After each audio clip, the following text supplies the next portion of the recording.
최근 100억 원대의 주식 자산가가요, 이민을 준비하다가 24억 원의 세금 폭탄을 맞을 뻔했다라는 기사가 나왔습니다. 미국 이민이나 자녀 유학을 준비하는 분들께 이게 단순히 남의 일처럼 들리지 않을 텐데요.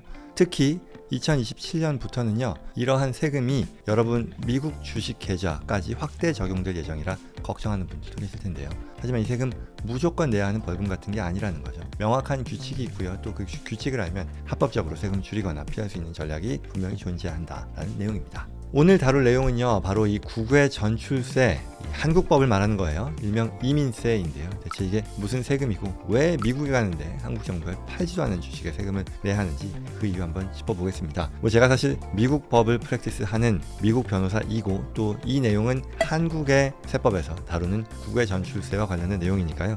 제가 이렇게 왈가왈부하는 게 적절하지 않을 수도 있겠습니다만, 그러나 또 저희 고객들이 한국과 미국에 걸쳐서 이 크로스 보더 경제 활동을 하는 분들이 많다 보니 이에 대해서 한번 다뤄보는 게 좋겠다 싶어 오늘 영상을 찍습니다. 이러한 이 국외 전출세 세금 피하는 현실적인 방법 두 가지에 대한 얘기일 텐데요. 한번 살펴보죠. 12월 6일 토요일 달라스의 교민 여러분들을 직접 찾아갑니다. 먼저 오전 10시에는요 Financial Professional 모집 설명회가 있습니다. 같은 날 오후 2시에는요 달라스 교민들을 위한 미국 자산관리 성공 전략 북토크가 열립니다. 미국 자산관리 성공 전략 책에서 미처 다 하지 못한 이야기 현장에서 직접 전해드리겠습니다.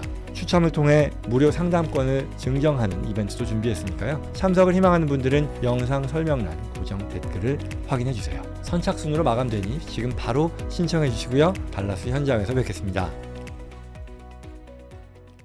국외 전출세가 뭐냐라는 거예요. 우선 이 세금은요, 흔히 엑시텍스라고 불리는데요. 미국에도 예전부터 있어 왔습니다. 특히 한국이 미국의 이러이러한 제도들을 많이 또 따라오고 하다 보니까 그 중에 하나도 이 국외 전출세인데요. 이 내용은요, 한국 세법상 대주주에 해당이 되는 그런 사람들, 대주주 요건이라는 게 있죠. 그랬을 때 이민이나 영주권을 취득하고 한국을 떠날 때요, 한국의 비거주자가 될 때 가지고 있는 그 주식을요, 그 시점에 모두 팔았다고 간주하고 아직 실현되지 않은 양도 차익에 대해 미리 세금을 매기는 제도입니다.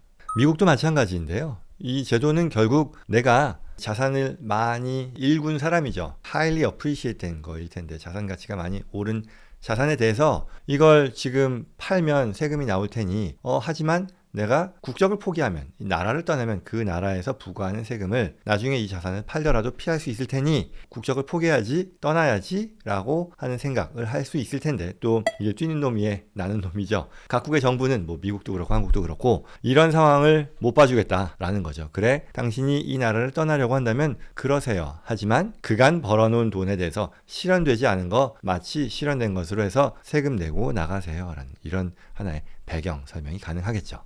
지금까지는요, 한국의 국외 전출세의 경우는 이게 한국 국내 주식에만 한정되어 있었습니다. 그래서 이 많은 자산가 해당이 되는 사람들이 이 미국 주식이라던가 아니면 다른 해외 주식으로 자산을 옮겨두는 방식으로 하나의 일종의 절세 전략을 꾸리고는 했었거든요. 근데 이제 최근에 2025년이죠. 한국의 그 기획재정부 세제 개편안에서 2027년 1월 1일부터는 이 과세 범위에 해외 주식까지 포함시키겠다라고 사실상 확정했죠.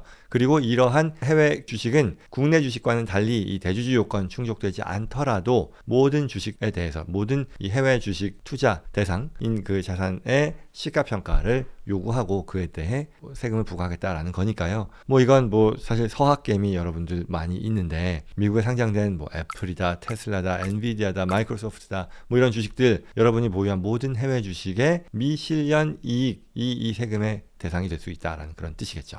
원래도 사실 이 법이 한국에 처음에 도입됐을 때 국내 주식에만 한정한다라는 말이 좀 의아하긴 했어요. 왜냐면 아까 제가 말씀드렸듯이 그 배경이라는 것이, 이렇게 자산 가치를 많이 높인 그런 사람들이 세금 안 내려고 국적을 포기하고 또 나라를 떠나는 상황에 대해 이걸 막고자 하는 법이라면은 해당 자산은 국내 주식에만 해당이 될 리는 없는 거잖아요. 부동산도 해당이 되고 해외 주식도 당연히 해당이 되고 해외 부동산도 해당이 될 텐데, 이렇게 말씀드리는 이유는요, 사실 제가 이 제도가 2018년인가요? 처음에 나왔을 때도 의아하다, 당연히 이거는 다른 자산에까지 좀 확대되지 않을까라는 그런 예상을 했었는데, 아니나 다를까 이게 또 예상이 맞았던 거죠. 그렇게 해외 자산까지 늘어나잖아요. 저는 이제 이 시점에서 그 생각을 하는 거예요. 이게 주식에만 해당이 될까? 미국은 아니거든요. 주식뿐만 아니라 부동산 이런 것까지 다 해당이 되니 결국 장기적으로는 이러한 국외 전출세, 한국의 국외 전출세도 국내 주식에서 해외 주식까지 확대된 것처럼 뭐 해외 부동산, 기타 자산, 모든 어떤 자산 가치가 오르는 대상의 이 자산들까지 확대되지 않을까라는 그런 예상을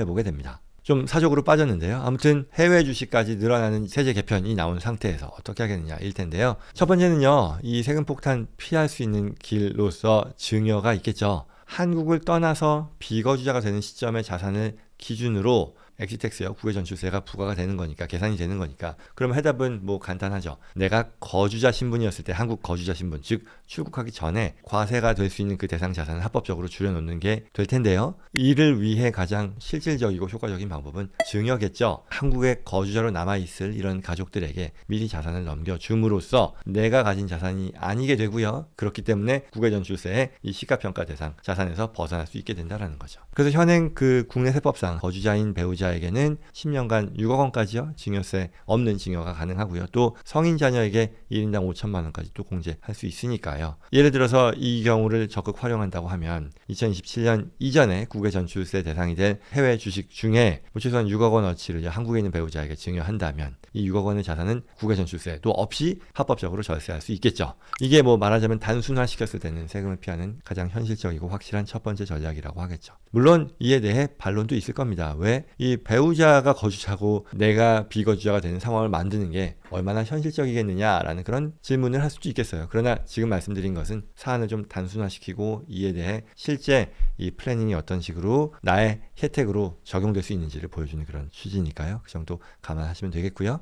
자, 두 번째 전략은요. 세금 폭탄에 있어서 어떤 자산을 정리하는 건데 어떤 내용이냐 하면 거주자와 비거주자를 나누는 기준을 확실히 이해해서 내가 거주자를 계속해서 유지한다라는 거죠. 그러니 아예 국외 전출세가 적용되는 그런 상황 자체를 피한다라는 건데요. 이와 관련해서는 많은 사람들이 미국 영주권 받고 또 한국 주민등록 말소하면 당연히 자연스럽게 비거주자가 되겠지라고 하는 생각을 하는데 많은 경우 또 오해일 수도 있다라는 거죠. 한국의 세무당국이요. 여러분들의 이 주민등록지가 아니고요. 실질적인 생활 근거지가 어디냐를 가지고 거주자 여부를 따진다는 거죠. 그래서 내가 미국에 일정 기간 체류 또는 거주한다 하더라도요. 한국에 생계를 같이 하는 가족, 뭐 배우자나 자녀들이 남아 있다거나 아니면 상당한 규모의 부동산, 뭐 아파트, 상가 또는 뭐 금융자산을 보유하고 있다면요. 한국의 세법은요. 여전히 여러분을 언제든지 한국으로 돌아와 살 사람으로 간주해서요. 또는 우리가 적극적으로 나는 언젠가 한국으로 돌아올 사람이기 때문에 비거주자가 아니에요. 한국 거주자예요. 라고 하는 분류를 주도적으로 채택할 수도 있다는 그런 얘기입니다. 그럼으로써 이제 돌아올 경우를 감안한다면 이러한 국외 전출세가 적용되지 않도록 할 수 있다는 그런 플랜을 적극적으로 실천할 수 있을 것이고요.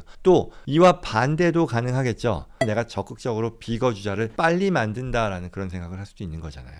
거주자 신분을 내가 어설프게 만약에 유지하고 있다면 국외 전출세 안 나오거든요. 근데 몇 년 뒤에 앞서 얘기한 것처럼 해외 자산에 대해서도 전출세가 적용이 되는 그런 시기가 되고 또 그와 같은 상황에서 한국에 남겨둔 뭐 마지막 어떤 그 자산을 처분한다거나 또는 뭐 가족들이 또 오거나 해서 그때 한국과의 연결고리가 완전히 끊어지게 된다면 그때 비거주자로 판정될 수 있는 거잖아요. 그리고 세무당국이요. 이걸 적용해서 바로 그 시점에 여러분 그동안 이제 불어난 모든 해외 주식 평가 이익까지 합산해서요. 한꺼번에 국외 전출세를 부과할 수도 있다라는 거니까요. 여기에 더 추가로 얘기하면 미국에서는 그 해당 당사자는 이미 거주자가 되어 있을 수 있거든요. 그러면 과세 규모가 늘어나고 외국 납부세 공제도 활용하기 어려워지고 뭐 이런 상황까지도 이어질 수 있으니 이런 부분들을 대비해야 된다는 거고 따라서 이러한 상황 세금 폭탄을 피하기 위해서 가장 확실한 방법은 생활 근거가요. 한국이 아니고 나는 비거주자가 된 것이다 라는 것을 빨리 증명하는 그런 것이 되겠다. 단순히 주민등록을 옮기는 것을 넘어서요. 한국 내 부동산을 대부분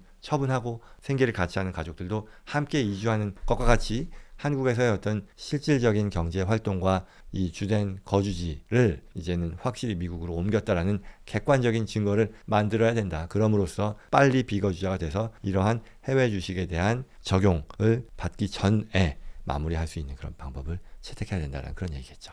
자, 그러면 이제 이민 준비는 어떻게, 무엇을 계획해야 되느냐일 텐데요. 자녀의 미래를 위한 미국 이민이 될 수도 있겠고요. 본인의 은퇴 후의 삶을 계획하는 것일 수도 있겠고요. 굉장히 모든 것들이 다 중요하고 설레는 일이겠죠. 하지만 오늘 이렇게 살펴본 것처럼요.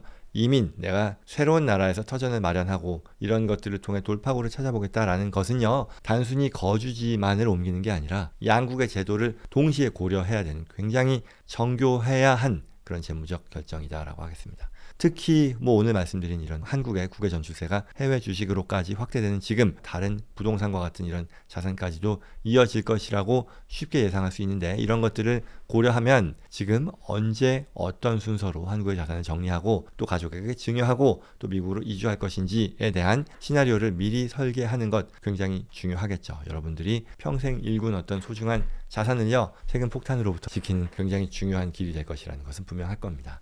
그래서 자칫 이걸 잘못된 순서로 진행하면 한국에서는 아꼈지만 미국에서 큰 세금 문제에 휘말릴 수도 있겠고요. 한국에서 손 놓고 있었던 것이 뒤늦게 불거질 수도 있을 테니까요. 그런 부분들을 주의해야 되겠다입니다.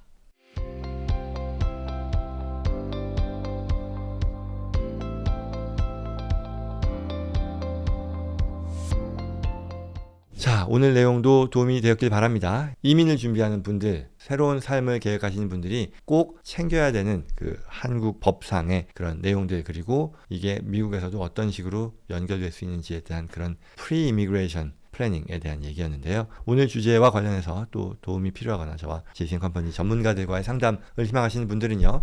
영상 더보기란 또는 고정 댓글에 있는 연락처로 연락 주시기 바랍니다. 구독과 좋아요 항상 말씀드리듯이요. 부탁드려요. 이 다음에도 꼭 필요한 정보 놓치지 마시고 또 주변 분들께 전달될 수 있도록 여러분들께서 도와주시기를 부탁드립니다. 고맙습니다.